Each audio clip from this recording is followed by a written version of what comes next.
Hello guys, eu sou a Teacher Sofia, aqui da U Dynamic School, e hoje eu vim explicar para vocês um pouquinho sobre o que são os modal verbs, os verbos modais em inglês e como a gente pode utilizá-los de maneira correta, ok?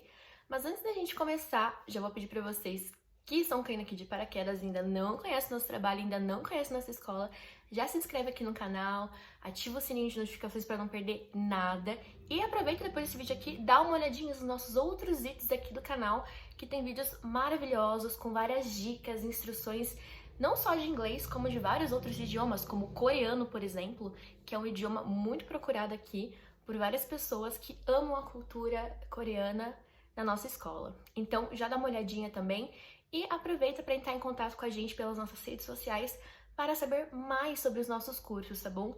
Porque afinal de contas, a nossa escola tem 15 idiomas exclusivos com cursos completinhos para você escolher qual pertence ao seu coração, ok?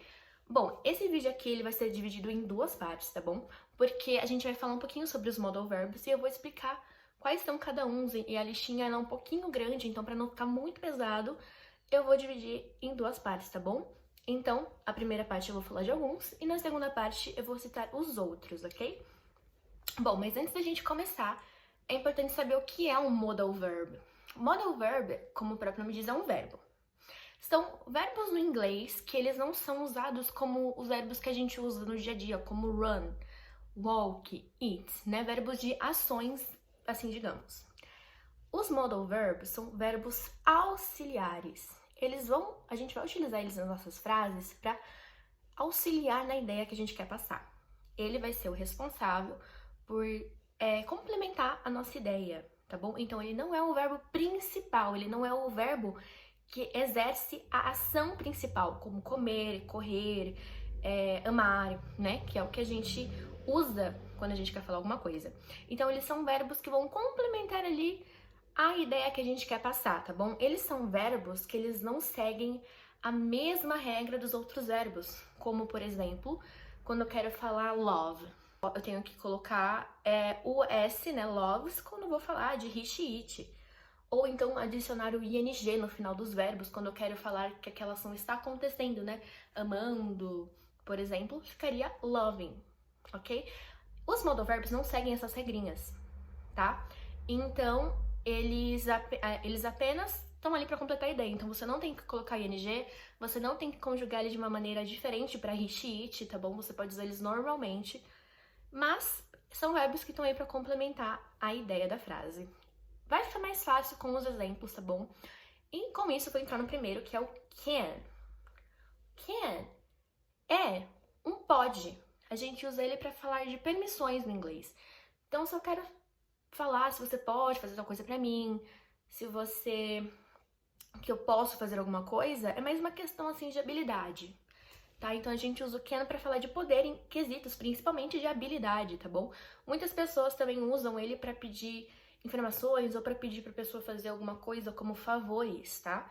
Mas algumas pessoas não veem o can como uma maneira tão formal, tão educada de pedir alguma coisa, tá bom? Aí a gente não usa o can, mas pode usar também, não tem nenhum problema, mas algumas pessoas veem o can quando a gente usa como um favor, por exemplo. Can you give me a cup of coffee? Você pode me dar um copo de café, uma xícara de café? Algumas pessoas veem isso de uma maneira grosseira, tá bom? Porque o can é o pode. Então muita gente usa ele como habilidade. Por exemplo, se eu quero falar que eu sei falar inglês, I can speak English. I can speak English. Eu posso falar inglês. Seria eu sei falar inglês, né? Então, o can é nesse sentido de habilidade, de uma coisa que você sabe fazer, ok? Então, por exemplo, I can play guitar. Eu sei tocar violão. I can ride a bike. Eu sei andar de bicicleta. E ele se encaixa, como eu disse, para todos os sujeitos, tá? Ele não vai mudar. Então, eu posso falar she can, he can, it can, they can, normalmente. They can ride a bike. She can speak Spanish. Ela pode falar espanhol. Então, ele é nesse quesito de habilidade, consegue ver? Que é todas as coisas que você necessita de um treino, que você necessita de passar um tempo aprendendo pra fazer. Mas, como eu disse, a gente pode sim usar ele para pedir para a pessoa um favor, né? Muita gente usa, que é um assunto que a gente vai tratar mais pra frente aqui no canal, como pedir informações, pedir ajuda, né? Então, se você tá perdido em algum lugar, você chega pra pessoa e fala, Can you help me? Can you help me? O can, ele vem no começo da frase, porque eu vou estar fazendo isso como uma pergunta, né? Vou perguntar pra pessoa, você pode me ajudar? Então, eu vou usar o can no começo da frase. Can you help me? Você pode me ajudar? Então, a gente pode sim usar ele também pra pedir ajuda, pedir informações, pedir um favor pra alguém, ok? Como o primeiro exemplo que eu falei, Can you give me a cup of coffee? Você pode me dar uma xícara de café. Ou, Can she give me a bottle of water? Ela pode me dar uma garrafa de água?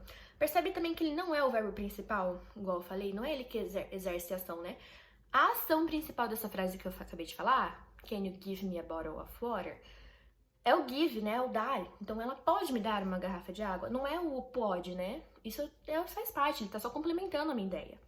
Ok? Então, o can é o que a gente usa ali pra falar de poder. Ok? Você pode me ajudar, eu posso fazer tal coisa, ela pode fazer tal coisa.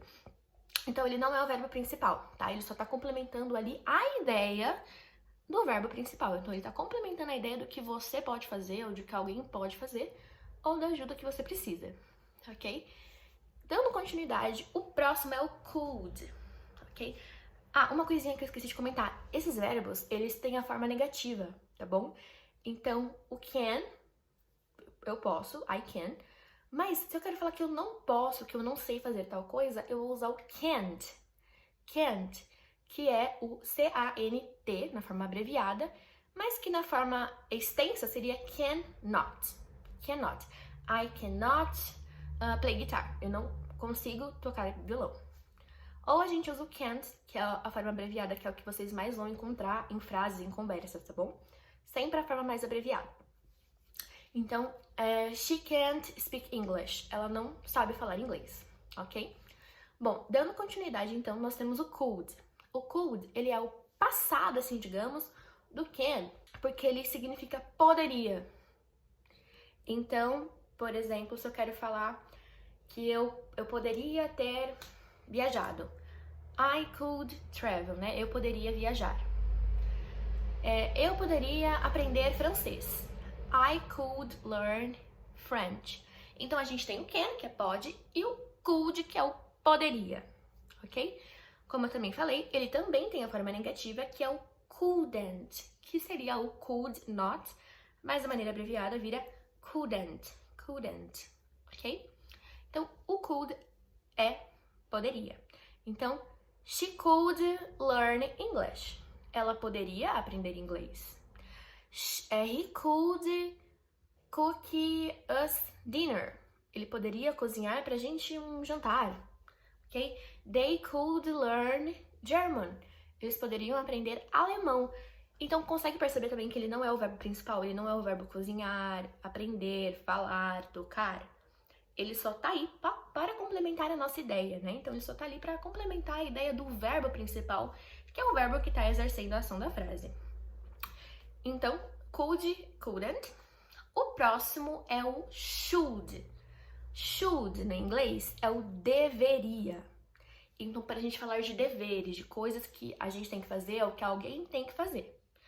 É no sentido também que a gente usa muito para dar conselhos, tá bom? Então, quando alguém vem até a gente pedir uma ajuda, um conselho, a gente vai usar o should, né? Por exemplo, eu acho que você deveria mudar de casa. I think, eu acho, you should move. Eu acho que você deveria se mudar. Então, a gente usa o should ali para dar um conselho, né? Que no português seria o deveria. E na forma negativa dele, ele fica shouldn't, que é o should not. É interessante também falar, galera, que no inglês britânico, ou em alguns outros lugares que falam também inglês, não é muito utilizado o should. Eles usam uma outra forma, que é o shall. Vocês vão ver muito, principalmente em séries, em filmes, onde o inglês utilizado é o inglês britânico, tá bom? Por exemplo, eles falam muito... Should we go home? Nós deveríamos ir pra casa? Should we make a dinner? Nós deveríamos fazer um jantar? Então, eles usam muito o shall, ok? Ao invés do should, mas os dois são a mesma coisa, eles têm o mesmo significado, tá bom? Só que em alguns lugares você vai encontrar o should, em outros o shall. Mas são a mesma coisa, ambos são deveria. Então, I should learn English. Eu deveria aprender inglês. She should go home. Ela deveria ir para casa.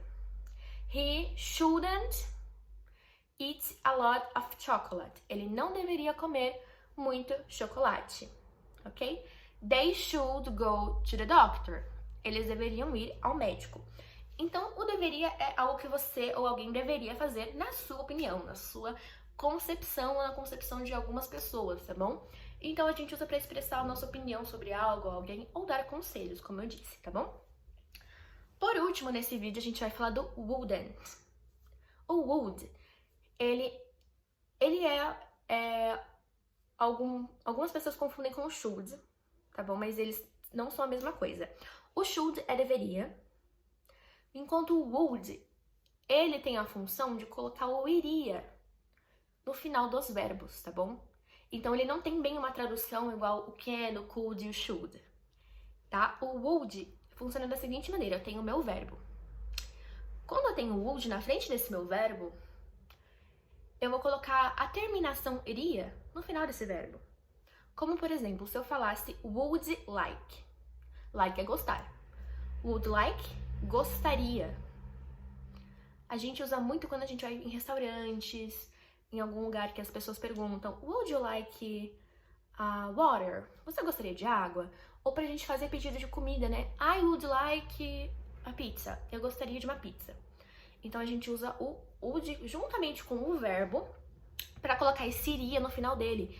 Então, é o que eu falo que é o gerúndio no português, né? Que é o que a gente coloca, por exemplo, esse iria, essa terminação iria no final. Então, eu amaria, gostaria, correria, assistiria. Então, toda essa terminação iria é o would. Tudo bem? Então, eu amaria, I would love. Eu gostaria, I would like. Eu não gostaria. Aí a gente entra no wouldn't, que é a negativa do would, né?